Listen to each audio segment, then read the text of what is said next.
I've kept this church as my centre of worship since I was but a boy. I came on the valley in 1957 and we used to meet up at the school at Constable Road. The church itself used to meet in house groups and at what we call, the Vallonians call, Norton Aerodrome, which during the war was a balloon aerodrome. We used to worship there in one of the hangars. In 1960 we started work on this church. In the early 60s this estate was voted the best designed and the most attractive estate in Europe, as well as being the biggest council estate in Europe. It has something like 7,000 homes on the valley that constitute the valley, and something like 22,000 people. We've got people who are deprived, people who are really at the edge of society, but we've also got people who don't believe in the government, or people who think they have been forgotten, people who think they're not well treated. And so sometimes it makes it difficult to get those people to be interested in anything life, generally in anything about life. But I will also say it's a really good opportunity to talk to people and to get them to converse with them about Christ and about God. And we've been doing that. Good.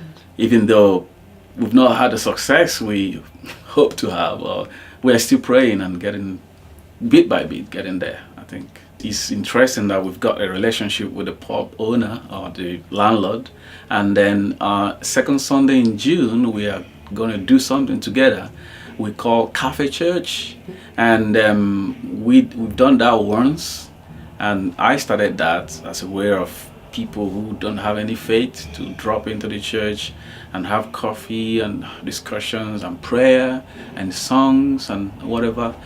But we discovered that it would be better to move it out of the church so that we could get people who are not really interested in coming to a church building to get interested in. So we tried that for the first time in the second Sunday in June, together with a guy, because we've got a good understanding and relationship with him, and he hopes to do something for the community, even though he's not a Christian, but he's really interested in working together.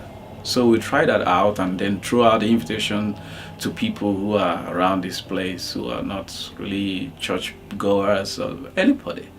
And we're hoping that it will be a good time to relate with them and bring the gospel to them.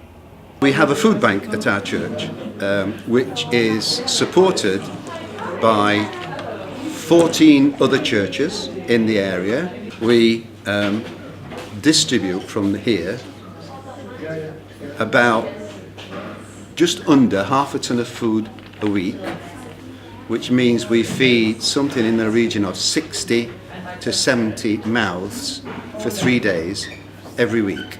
The outcry, we have them every once in a month, and they've been really, really brilliant, coming up with modern songs and live worship and challenging us to sing differently. We start by bring and share a meal, and then by 7 we start off with songs and prayers, and we invite people who are around this area to come around and enjoy the fellowship together. They will be pushed at the points of their knees, Lord. Let there be revival once more again. Send your revival in our churches,